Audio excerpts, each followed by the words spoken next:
Welcome to the Baseball Together podcast, baseball family. For those of you new to the show, we are here to raise money for the nonprofit organization called UP, whose mission is to give disadvantaged young ball players the equipment they need to play the game we all love. We also want to unite communities by improving or rebuilding baseball facilities in areas suffering economic or environmental hardship. At this time, you can support by purchasing t-shirts and other baseball-related apparel and accessories from 9plusus.com. 10% of all sales go directly to the cause. Again, that's 9plusus.com. That's the number 9, PLUSUS.com. 9plusus.com. We hope you enjoy this episode of the Baseball Together podcast, brought to you by 9plusus. Welcome, baseball family. This is Brig and Brad coming at you from Baseball Together podcast. Just to let you know, the purpose of this podcast is to provide, a home for baseball family. We consider you our extended baseball family, and we're excited to have you here. What you'll get from this podcast is going to be a hodgepodge of all kinds of different things, all related to baseball. Our purpose is to bring people together through baseball, right? We're going to use baseball as the vehicle for community. So basically, you'll get some current events from us. We're going to get some nostalgia in here. We're going to talk about, especially in this episode, we'll be talking about where baseball came from in our personal lives and how it's affected us over the years. And we're excited to bring this podcast to you weekly. So you can count on us every week. Yeah, that's right. Yeah, we'll be bringing stuff like Brigham said. We'll be bringing stuff to you about what baseball means to us, and I'm excited for this. I'm excited. Should we get this thing rolling? Let's do it, man. All right. So let's start with some current events from this last week, Brigham. So I've been thinking a lot about this whole thing that happened between I guess it wasn't necessarily between the Astros and the Cubs, but it happened at that game at Minute Maid Park. And gosh, man, this whole thing. So I've got a 4-year-old, and this just got me hard. 4-year-old girl was sitting in the stands with the family, got hit by a foul ball. And man, there are so many things. I was mad. I was sad. Just so many emotions going on with this whole thing. And, I used to be so against extending netting down the lines. Right. But that was before I had kids. And also when I was kind of this arrogant guy who was like, I used to play baseball. I can handle it. Just go to the game. Pay attention. That's all you got to do. Yeah. Just take your glove with you and pay attention. Yeah. And, to this day, unfortunately, I do feel like there is some kind of a stigma with adult men taking a ball glove to the field, which I don't think there should be. Because if you're sitting in the stands and you think you're going to catch a ball coming at you at any kind of speed, even in the outfield, if you think you're going to catch a home run ball that got off the bat at 112 miles an hour, right, you've got a whole nother thing coming at you, because that's basically a rock, like I said, coming at you at 100 miles an hour. Might as well be a meteor. Yeah, no, for real though. I mean, that's gonna take your hand off. There's a reason you see guys going after those home run balls, and the last second they pull back, and everybody goes, "Oh man, why didn't you catch it?" He's like, "Because I value my life. That's why." I feared for my life. yeah. Take a ball glove to the field. My dad always says, "Hey, it's self-defense." That's right. Yeah. I'm not taking it to catch a foul ball to myself. I'm taking it to protect myself and the people around me. If I catch a foul ball, I'll give it to a kid. Yeah, I don't care. That's the thing. It's so funny, and we can talk about this in another episode. But the aggressive, I need a foul ball thing, I never understood that. I'm like, I don't need that souvenir. Yeah, but some people go crazy about that. Oh yeah, that is. We could spend a whole podcast on that. We should pencil it in, man. Let's talk about that. We'll put that down for another time. But no, I do think they need to extend the netting on this, and I do think there are some things that people can do as far as safety at games to help in the meantime, Of course. Because I have a whole another opinion of Rob Manfred. Let's put this down for another. Yeah, let's talk about Rob another day. Yeah, absolutely. another topic. But in the meantime, until they do extend that netting, I do feel like this is one of the things that I do. I always sit with I always sit myself between the rest of my family and the batter. Yeah, me too. And if we're sitting down sec, we're sitting down the first base line. Hmm. If there's a right-handed batter up, if you're talking to me, you're talking just to my right ear, right? Because Yeah, I've got eagle eyes on that batter, yeah. and S- See, and I do the opposite. I actually do the opposite. I sit at the back so that oh if I really? need to stand up and lunge in front of somebody, I Hmm. can. Yeah, and see, I like to sit in between just Mm-hmm. because I feel like I'm kind of that barrier, and Mm-hmm. like I said, like I kind of have that arrogant attitude of I played baseball for a long time. I can get that Right. bat off that ball coming at me. Um, and I don't know if I still can. 10 years ago, Yeah, right. I'm sure I could have. I spent Yeah, time at third base, spent time behind the plate. I had pretty quick hands. I know I don't now. right. you know? but I like to be able to think that if anybody's going to get hit, I'd rather have it be me than anybody else. Yeah, that's how I feel too. I'd But rather it be me. Yeah. but anyways, I think those are some things that people can do in the meantime. Is at least have one person in your group paying attention to the ball at Yep. all times. So Yep. Well, and the stadiums that I've been to, even the minor league clubs, they're really good about putting up a sign that says, "Look, objects are closer than they appear. oh yeah, You're you know it's coming at you." they have those at all ballparks, but still people don't pay attention. I was at a Mariners They game in don't. high school, and there are these guys sitting there just talking, and it was during batting practice. These guys were just sitting there, shooting the breeze. Sure. And I specifically remember Ryan Klesko was with the Padres at the time. Hit a ball down the line. I watched it go up into the stands. Turned around. This guy wasn't paying attention. Everybody yelled "Heads up!" and he turned just in time to have the ball hit him smack in the face. Oh, I was that's like, brutal. "Oh man, the ball's coming out of the field, man. Just because it's batting Yeah. practice doesn't mean you're not Well, gonna."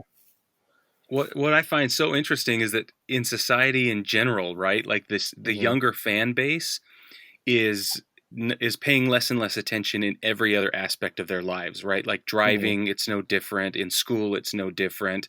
And so I think that it's inevitable that it bleeds into baseball, which is already kind of a park picnicky atmosphere Right. where. And I laud that. People talk about pace of play, and there's some valid arguments there that we need to talk about. But for me, I love the fact that I can have a conversation during the game. I love that I can, you know, exchange a few sentences, turn around, watch the at bat, and then turn Hmm. back around while they get set and do that. I love that. Yeah. So admittedly, like I'm not always paying 100% attention, and I am a Hmm. capable fan, right? I am Yeah. self-aware. I do know what's going on in the game. Yeah. Yeah. Well, let's go ahead and move on to our next topic. We had what was this, a double A game? Is that right? Yeah, it was a double A game. As the Hartford Yard Goats and the Trenton Thunder. I love minor league ball club names. Like the Yeah, best, they're the Yard hilarious, Goats, right? Yeah, the yard goats, amazing. the yard goats, and the So mud hens, and the stripers, oh, we got the Rubber Ducks. the rubber ducks. Yeah, So and you the got the new one. There's a Thunder. new one that's hilarious. Anyway, So the Thunder bunted to break up a no hitter. yeah. How do you feel about that, Brig? Well, I have lots of thoughts, but real basic. I think that it comes down to whether are you gonna adhere to the unwritten rules of baseball or not. And we're seeing a massive shift culturally from the bigs all the way down, where those unwritten rules are being challenged left and right. So the Hmm. situation is real simple. It was the ninth inning. The Thunder were down 3 runs, and Matt Lipka's the name of the player. He's 27, and he Hmm. decides to drop a bunt. There were no outs, and his team's only down by 3. Okay, Right. Yep. so my opinion is, if it was a blowout, absolutely, I can see the argument for not. Like if it was 10-0 in the Hmm. ninth or 15-0 in the ninth. Okay, maybe don't lay a bunt down and break up the no-no. That's my first Hmm. thought. But because it was so close, all's fair in love and war.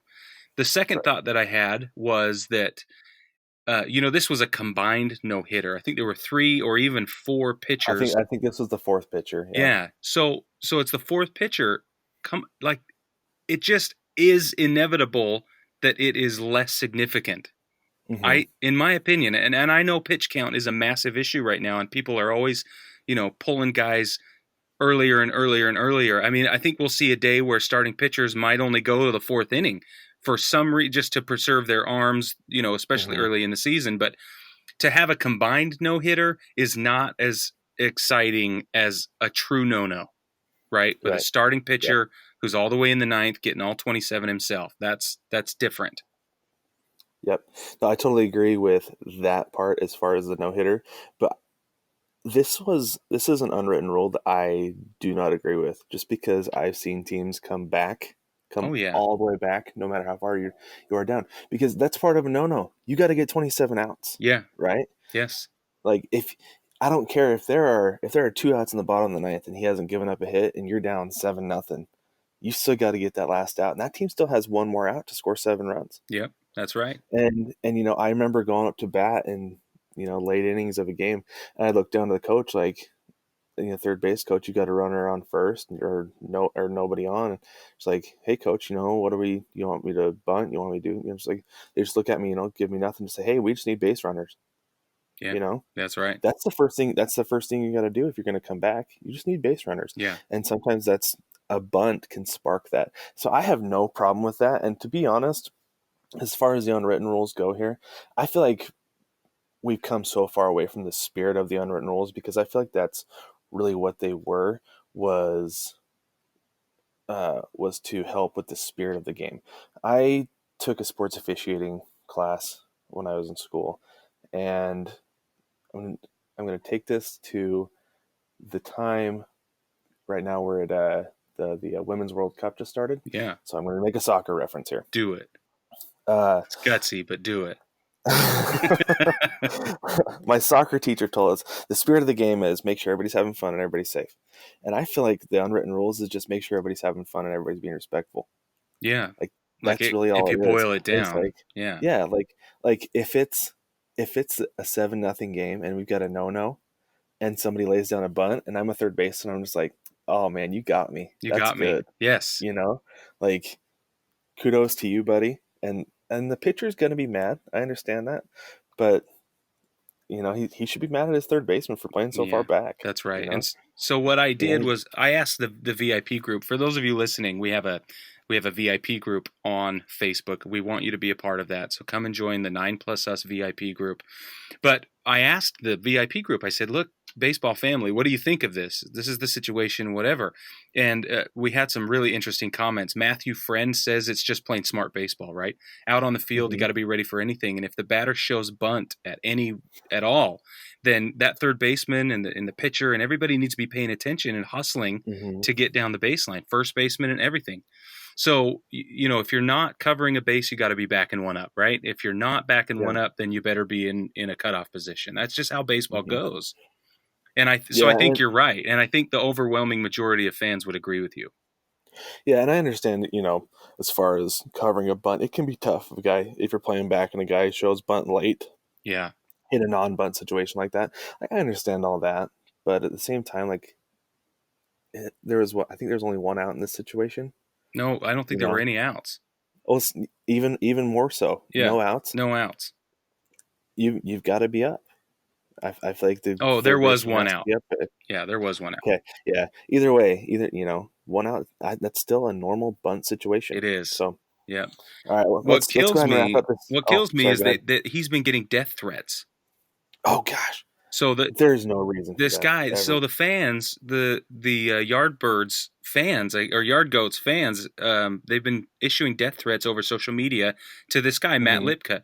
Now and I agree with you. There is no place for that. Like that has gone way. Like benches cleared after the game. Everybody's got a little emotional and a little upset, and that's fine. Yeah, I got that. But the fact that fans now and the the community is rallying against this guy to the point of verbal abuse is one thing, to the point of death threats, that's crazy. yeah. No, there's people take stuff way too far these days. The age of social media, like Yeah. they're just. I don't know. That's another topic for another day. But no, there's no place for that, Yeah. and no place for that in baseball. No place for that in society. Yeah. Agreed. Let's go ahead and wrap this up with Keuchel and Kimbrel.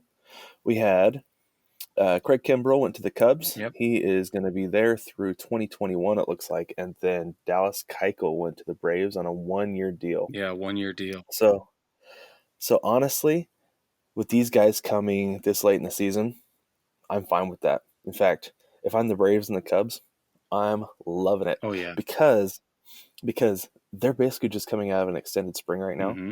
I was reading, I think it was Kimbrel. Kimbrel has been working out in Florida. Yeah. He actually had to pull back on the weights because he said that he's starting to look like a football player. In fact, he's been pitching to a high school catcher, and I'm like, that poor That kid. poor kid. Like I didn't know he that. better be prepping for the bigs because catching that kind of gas in high Oh, school, yeah. nobody is throwing anything like what Kimbrel's throwing. And I'm sure he was just wetting himself the first time he Oh, got behind the plate. geez. He's like, I'm sure Kimbrel comes up, hey, you wanna catch a bullpen? um, Yeah, yeah, okay, okay. yeah. I can't imagine that. No. That would be so Well, and you were a scary. catcher, so I was you a have a catcher. frame of Yeah, reference. so I do because in high school we had a shortstop who threw 95. He had the hardest, he had the strongest arm on the team, Yeah. and we were scrimmaging the varsity when I was a sophomore. I was on JV, and we had the JV catchers catching the varsity pitchers because we had the varsity pitchers facing the varsity batters, Nice. and the coach wanted him to come in and pitch the last inning, and he's like, "Freeze, get on the mound." He called me corner. The corner, get behind Right. get behind the plate. And I was like, "Excuse me, what now?" She goes, uh-huh. And all the other catchers, as I was getting my gear on, they're like, "Hey, it was nice knowing you. Yeah. It's been great having you on the team. We'll speak well of Yeah, you." we'll speak And well of I'm you. not kidding you, man. I got behind the plate and I was just like, just catch it in the pocket Yeah. every time Uh, because I was afraid. I was seriously afraid I was going to break my hand if I caught that thing in the for palm. And sure. that was 95. I can't imagine catching these guys at 100. No. No, I can't But either. Okay, yeah. but Anyways, Keuchel went to the Braves. So what's interesting about Keuchel's situation is that the Braves owners group, this media group that owns the Braves, they're mhm, notoriously tight budgeted, right?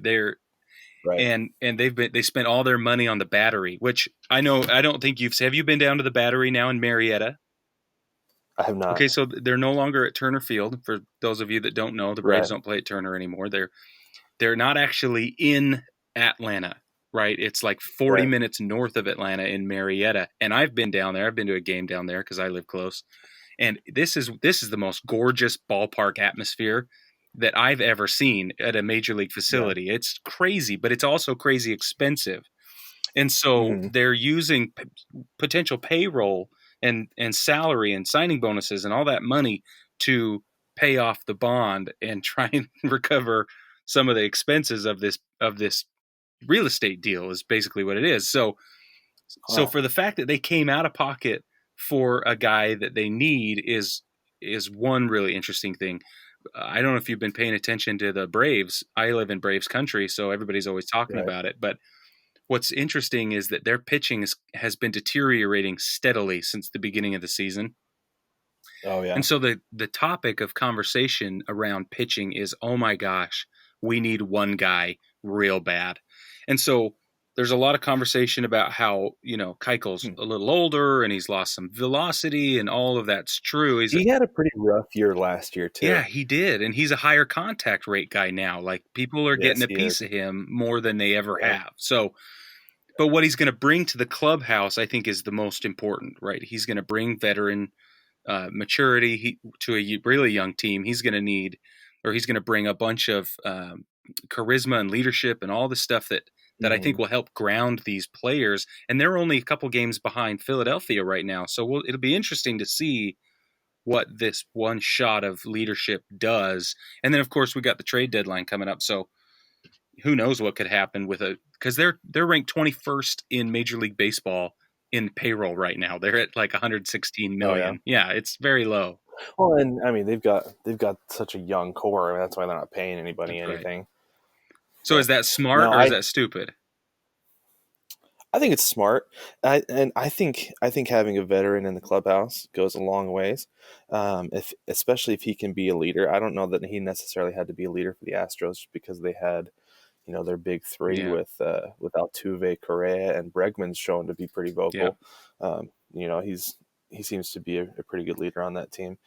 But I mean, a guy with a ring can come in and say, "Hey, yeah. this is what we did. This is what worked." Same thing with Kimbrel with the Cubs, and the Cubs have won recently, so they don't necessarily need that. But Right. just one more guy with a ring to add that credibility to that clubhouse. What's interesting is the narrative around the Atlanta pitching staff. Everybody's dying, kind of this like this lame duck thing where they're all just kind of flopping around and getting worse. Hmm. And the narrative is, oh my gosh, if we could just get one guy who's sturdy, Yeah. right? One guy who's solid as a rock. And that's what they're hoping to get from Keuchel. It's interesting, though, because in New York, with one of the best pitching staffs in baseball, they're like, oh my gosh, if we could just get one more stellar arm, right? Yeah. We need a fifth really good pitcher. And it's like, what? It's crazy that in Yeah. Atlanta they think that they can hang their hat on one guy, and with the talent that they have, it's possible they can. Yeah, I really think they could. I just want to wrap this segment up with one last thought. So I started with the thought that they're coming out of extended spring. So guys kind of start to run out of gas in about August, typically. Yeah. Keuchel could start to run out of gas in September. Right. But you see guys kind of start to get that second wave in September. Mm-hmm. He'll get his second wind in probably October, if that's when the Braves are playing. Great. So that could be interesting to see. That could be really good for the Braves. That's a great point. But let's go ahead and wrap this segment right here. We'll take a quick break, and we'll be right back.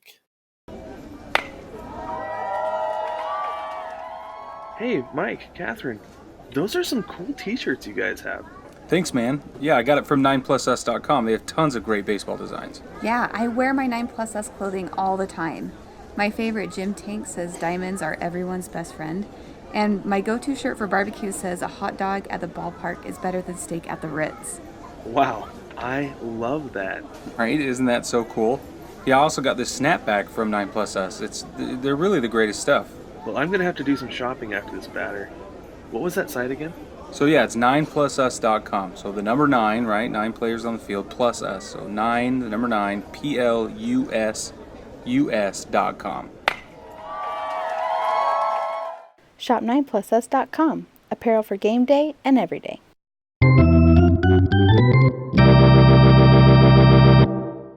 All right, we are back. So we're going to go into our a little bit of history about ourselves with baseball. We both have a background in baseball. Brig, to be honest, we've talked a whole lot of baseball. I know you're a Yankee fan. I like to razz you about that. Yeah. So is everybody else. I grew up a staunch Yankee hater. I mean, it's in my blood. I'll be honest with you. Yeah. So I come by it honestly. But why don't you go ahead and just tell us how you got to be a baseball fan and what got you into baseball? Well, that's a great question. And honestly, I got to give credit to my dad. I think a lot of people would say that. Yep. But my dad, maybe it's cliche, but I'm going to say this. I can still feel the sting in my hand from when you know what I mean? From the first time we played catch. I still got it. I can remember. It's such a vivid memory. And I think that that's how it should be, right? If you can have that experience and hold on to it, man, it's what a cherished memory. So for me, my dad got me started, and I'm going to have to blow the roof off this time and tell everybody that, my whole family's, they're all diehard Red Sox fans. Whoa. Yeah. I don't know that if is I've a ever heel told turn. you that. That is a heel turn. I'll be honest with you. Yeah, it is. So my dad lived in New England, and he's a diehard Red Sox fan, and so is everybody else in my family, and even the in-laws, even the people who have married into the family have all been Red Sox fans except my wife. Wow. So I'm like massively outnumbered anytime I get together, and when they play each other, I get razzed, and I dish it out too. But for me, it was inevitable. Right. So I grew up in Utah. I didn't have a team. I got to pick whoever I wanted. And it just was a miracle 90s year, decade, for the Yankees. Oh, and so, big time. So I grew up, I was idolizing Derek Jeter and Andy Pettit and Jorge Posada and David Cohn and, all these guys. Right? He's just like massive. Mo, obviously, is a huge influence. So that's where it came from. When baseball was on, when baseball was being talked about in the larger context of social influence and things like that, it was the Yankees were at the central narrative point. So it kind of was inevitable. But I did grow up watching Chipper Jones play because everybody Chipper had TBS. Top 5 favorite player of mine of all time. Loved it. Me too. Same with Cal Ripken Jr. right? He's just Oh, another yep. one of those Yep. heavy spotlight guys that, Hmm. when it came to national broadcasting, I got to see Chipper Jones and Cal Ripken Jr. and Ken Griffey Jr. and Oh, yeah. Yep. Derek Jeter. Those are like the core dudes. Yep. So, I played baseball my whole life, starting at the youngest age, and then I got into high school, and I got cut from my freshman baseball team Hmm. during the tryouts, and I wasn't really too sad about it. I didn't love the atmosphere, and I didn't love the people I would have been playing with anyway, so it wasn't too bad. That's a pretty Um, common sentiment with high school baseball. I'll be honest with you. yeah, and I get that. I can see why. Hmm. So, and then I found out football practice was starting up like 10 days later, so I just went to football practice, and I'll it was go over fine. with these guys. Yeah. And now I don't regret making the decision, but I do regret not having a stronger, not working harder, because I understand why I didn't make the team and all that stuff. And Hmm. I gave it up for football, and now I'm a broken man, like, Yeah. Yeah. so, but I love baseball. I've been watching it my whole life. My wife and I, our second date ever was at a ball game. Hmm. She's an avid baseball fan now. She didn't Yeah. know a thing about baseball until she met me, and now, I was able to show her, the magic, and it's been wonderful for us. That's awesome. Well, cool, man. I didn't know how long you had played baseball growing up. That's awesome. Yeah, not very long. Yeah. Surprisingly short, actually. It does, and it feels that way too. Like looking Yeah, back at me, so I played baseball growing up. Like pretty much for me, it's like I could walk, and my parents bought me a t-ball set, for and sure. Me and too. Yeah. I remember wandering around my neighborhood when I was little, because we lived in this neighborhood. It's like a bunch of the kids were close, and it was like a close knit neighborhood. I remember walking around the neighborhood with my plastic bat, just looking for somebody to play baseball with me. I was Yeah. like 3, Yeah. That's awesome. because we moved from that neighborhood when I was 4, so Yeah. I could not have been older than that, and I remember That's doing that. great. Um, but started playing t-ball when I was 5, and played all the way up through my last year playing. I was 17. No, I was Hmm. 16. I was getting ready for my season, my junior year season, and my shoulder stopped working, so Mm. I wasn't able to throw anymore. But I was able to fake it enough to play for one season when I was in college. There was a club team that Awesome. I played on, Yeah. so I got kind of one last hurrah in there. But I like we mentioned earlier, I was a catcher. I was kind of everywhere growing up, just because since I had started playing catcher so young. I started playing catcher when I was 9, Mm. and let me tell you, my knees feel it. Yeah. So anybody out there who wants their kids to be a catcher, make sure you pepper them around the field a little bit, because they get older, they're definitely going to feel it. Yeah, Um, that's true. and so I played some outfield, played some third base, but I feel like that helped me with my understanding of the game, because I watch a game and I know what everybody's supposed to do. Yeah. And a lot of that comes from being a catcher, because you know where guys are supposed to be going. You see the ball hit, you're like, dude, what are you doing? Why aren't you where you're supposed to be? Why aren't you making the play? Yeah. Um, for instance, I was watching a Mariners game last week, and if you want to watch bad baseball, if you want to like be able to break down like what guys are not supposed to do, watch a Mariners game, because those guys are so young right now that they make so Yeah, many they are. defensive lapses, poor reads on fly balls, poor defensive decisions. But Yeah. Dylan Moore, the shortstop for the Mariners, he's a young kid. He made there's runners on the corners, runners on first and third, made a play to his right, and there's only one out. So Mm. since there's only one out, most people would think, first thought is to go, hey, let's turn that double play, right? Turn the double play. Yeah, But for he was sure. kind of coming in on the cut of the grass. What he did is he fielded it cleanly and just fluidly picked that ball out of his glove and threw home. The only problem was the catcher thought he was going to turn too. So he was Yeah. halfway down to first base. The ball went to the backstop. Oh, Well, because he was backing up first. Right. yep. And a lot of people on social media are like, oh, what's this young shortstop doing? Why is he not trying to turn double play? And I was like, no. You got to understand, that ball was to his right. That Yeah. there's no way he's going to turn a double play. There's no chance on that. And seeing things like that, you understand that because as a catcher, you've got a different view of the field. You know, Oh yeah. you understand that the guys aren't going to be able to make that play. You know, you understand kind of the angles and I guess the physiology of the game a little bit better. I don't know. Yeah, yeah, absolutely. Anyways, but so now that I've digressed a little, I'll get back on track. So I played You're good, basically my man. last year of baseball was when I was 17. Yeah. And that was heart wrenching. I didn't get to Oh play. man.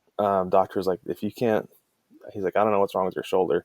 Turned out to be biceps tendonitis, but he couldn't, for some reason, he didn't know at the Mm. time. So he's like, it's like, if you can't throw, you can't play. I was like, all right. And that was like a girlfriend of like 15 years, just like Right. being like, we're done, I'm gone, and leaving. So Yeah. I was super Yeah. bitter towards baseball for about 5 years. Oh wow. I broke up with baseball. I played that 1 year with that club team, but it was still like, I don't know how much I enjoy this right now. It was almost like getting back together, but feeling like, what am I doing wrong all the time, you know? Yeah. Right. so, so it was That's not, hard. That's hard, man. yeah. So I was pretty bitter toward baseball for a little while. And then when I was about 22 or 23 was finally when I got back and I was like, I think I can sit down and watch baseball again. And it was almost Yeah. like I developed that relationship where I was like, we can be friends again, you know? And so, You're not going to be mean to me anymore. yeah, yeah, you're not going to break my heart this time. And so even though I get my heart broken every year since I'm a Mariners fan, Yeah, you did. I was just going to say that. Thanks oof, for that is, stealing my thunder. but no, I mean, I've gotten, I feel like, and it's, as far as talking, the relationship metaphor, I feel like it's actually gotten stronger. Yeah. I feel like I can actually sit down and watch a game and really truly enjoy it and just watch it for what it is, and I've got the coaching bug. I coached my son's t-ball team. I coached Yeah, Little you League a did. couple years ago, coached 11 and 12-year-olds, and that, honestly, I got more enjoyment out of that than I have ever. So if anybody has ever thought of coaching, jump into it both feet. You will not regret it. It is a blast. It is so much fun. It's so fulfilling. We won we won the league that year, and my buddy and I looked at each other, Nice. and we were holding our trophies, and I was like, I'm more proud of this trophy than I've ever been of any trophy I've ever won in my life. And he's like, me too. This is awesome. That's cool. So Well, and youth leagues need coaches so bad. it's I true. mean, Yeah. This year for T-ball, they had, no, not just T-ball, for the entire Little League in our city, they had 3 volunteers. oh, see, and that's so bad because what you're doing is you're taking away these kids' opportunities. You're taking away opportunities for these kids. But it's not just opportunities to play because, I think for me, I think that the real serious kids, they're in travel ball at that point, right? Yeah. Like by the time Little League rolls around, very few kids are playing in rec leagues in order to improve dramatically and Yeah. advance, Kids, yeah. By the time kids get to be 10, 11, 12, Little League is just for reps. Totally. Like you said, they're playing travel ball that's where they're starting to learn and where they're getting the competition. But at the Yeah. same time, we had a couple kids who played travel ball on that team in Utah where we used to live. Yeah. And they and I brought some stuff to the table for some of those kids that he's like, oh, they never taught me that in travel ball.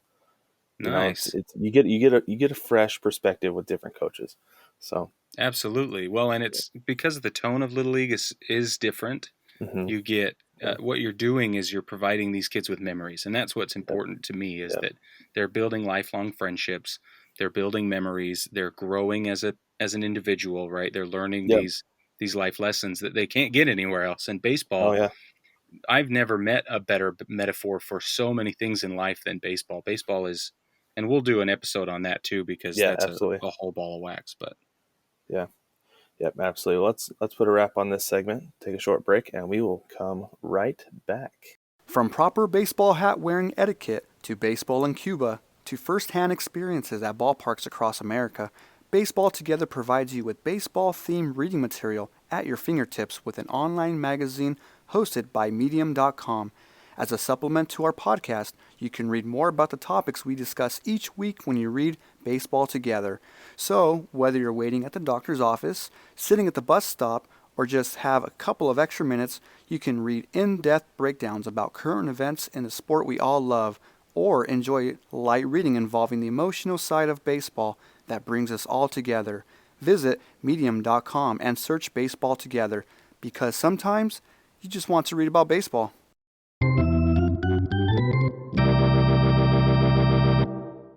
All right, baseball family, welcome back to the show. We want to take a minute and explain what Baseball Together means to us. And in order to do that, we have to explain a couple of things. First, for us, baseball is all about family. It's all about connection. It's all about friendships, right? And this gets into that life metaphor stuff that we've talked about in the past. Briefly, we mentioned it, but baseball in my life has been one of the key connective tissues, I guess is the best way to put it, throughout many of my relationships. Not all of them, but a lot of them. Like I said, my wife and I, we spent our second date at a ballpark watching a rookie ball league in Orem, Utah, the Owls. Shout out to the Owls. And yeah, we've been to a ton of Owls games and tons of other games. When I had a back surgery after I came home from Afghanistan, and I was basically sitting around for 3 months. I wasn't even allowed to start physical therapy for 3 months. I had it in March, my surgery. So we watched a lot of baseball. that was the I think the second year I bought the MLB TV package, or maybe it was the first year T-Mobile gave it to us for free. I think that's what it was. It's a pretty good way to pass the time, though. It was. And so we sat and we watched baseball. And she was pregnant, so she was uncomfortable. And it was the summertime in Utah. And so it's baking hot outside. And we just sat inside. I wasn't allowed to do much. I could barely walk. And she was getting more and more uncomfortable as the months went by. And so we watched baseball. And that was the year the Cubs won the World Series for the first time in 108 years. That was the year our daughter was born. And, 2016 was this like really terrible and really magical time of our lives, and baseball sat right at the heart of it. And then last year in 2018, my wife was diagnosed with cancer. So she had Hodgkin's lymphoma. I was giving her a back rub, and I found a lump on her neck on New Year's Eve 2018. And then fast forward a couple of months, we got the diagnosis. She started treatment again that whole summer. And we asked the doctors, we're like, what can we do? Right? How can we get her out of the house? Is she allowed to be out of the house? Her immune system's real low. And we asked, can she go to a ballpark? Right? Can she sit in an outdoor? Because indoor was bad. They said, don't go anywhere inside. Don't go to church because everybody's going to want to hug you and they'll just pass their germs on to you. And so that was really hard. But we asked the oncologist, can we go to a ballpark? She's like, yeah, if you wipe down the seat, I don't see anything wrong with that. Just don't sit like right next to people. If you can find a seat that's a little further off, kind of sit by yourselves, or at least a couple seats between you and somebody else, and then wipe the seat down and you should be fine. So we did. We got to spend, anytime we went on a date, or anytime we got a chance to get her out of the house, we went to the ballpark. And so baseball has been very important in our lives. Our daughter knows the words to New York, New York, and she knows what a Cubs logo is. My wife's a Cubs fan, so she says, "Go Cubbies." And it's we're convinced that Olivia was the Cubs' lucky charm in 2016. She was born days before they won the World Series, and she sat there. She must have been, with the way that series went. Seriously, I think she and the rain delay must have had a talk. Or something. So baseball has been important to me beyond, playing, and beyond the things that I learned on the field and the friendships I gained in those moments.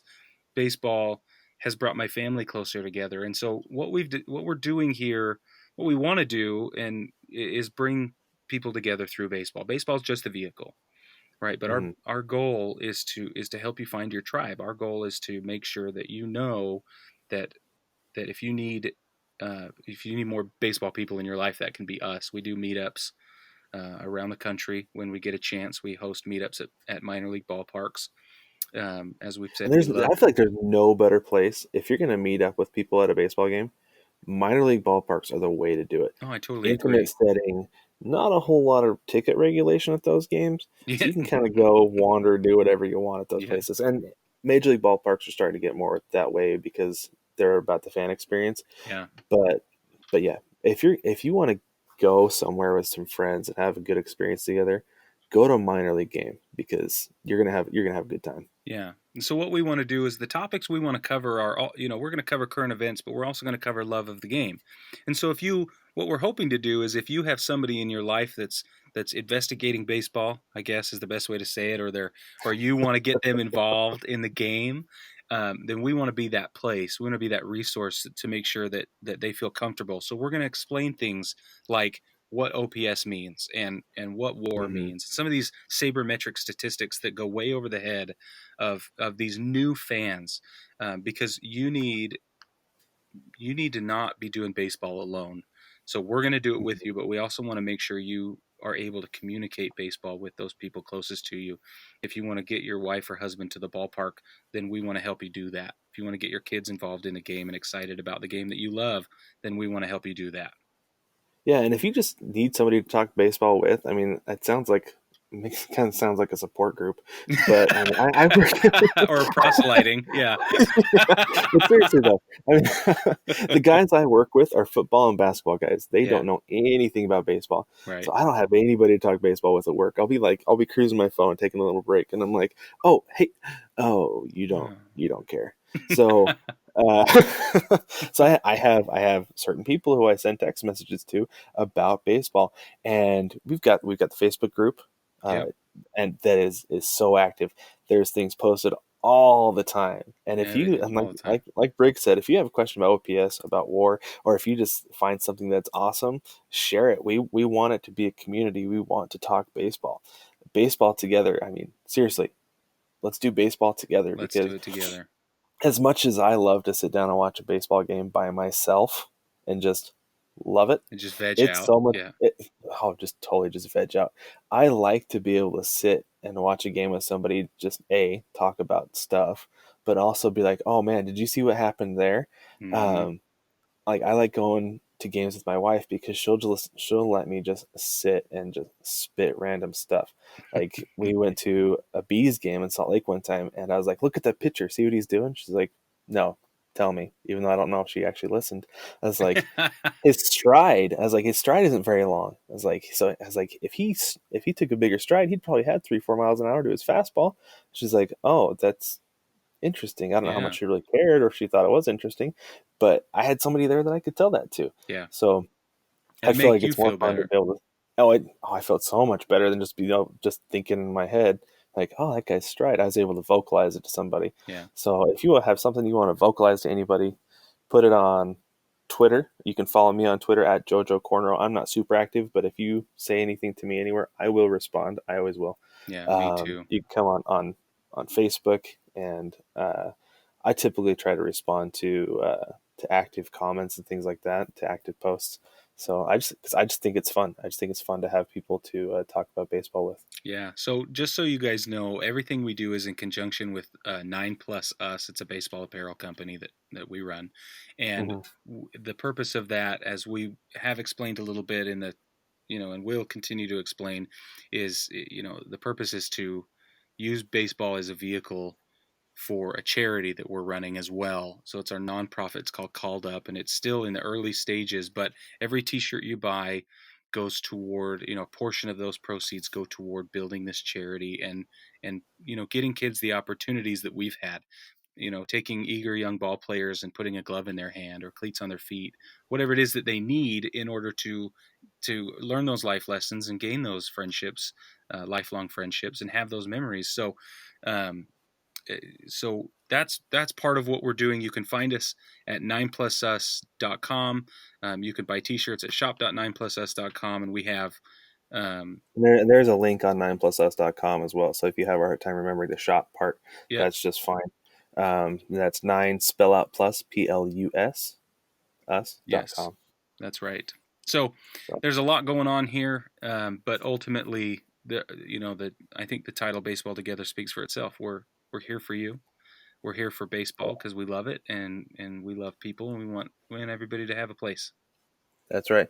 And the last thing we want to add in here with you guys, we want to try to grow this community. So if you like this podcast, subscribe, like, share it, do whatever you need to do, and if we can get this thing growing, then hopefully we can get this community growing and do some good things with baseball together and called up, because like Brigham said, we want to be able to help kids have the same experiences we had growing up playing baseball, because baseball's not a cheap sport to play. Yeah. And to have equipment that's good and it's safe, it costs some money, and not everybody can afford that. So we want to be able to help out with that. Yeah, and we'll talk more about that in later shows. Yeah, that's right. All right, well, thanks for joining us on this very first episode of the Baseball Together podcast, and we'll see you next time.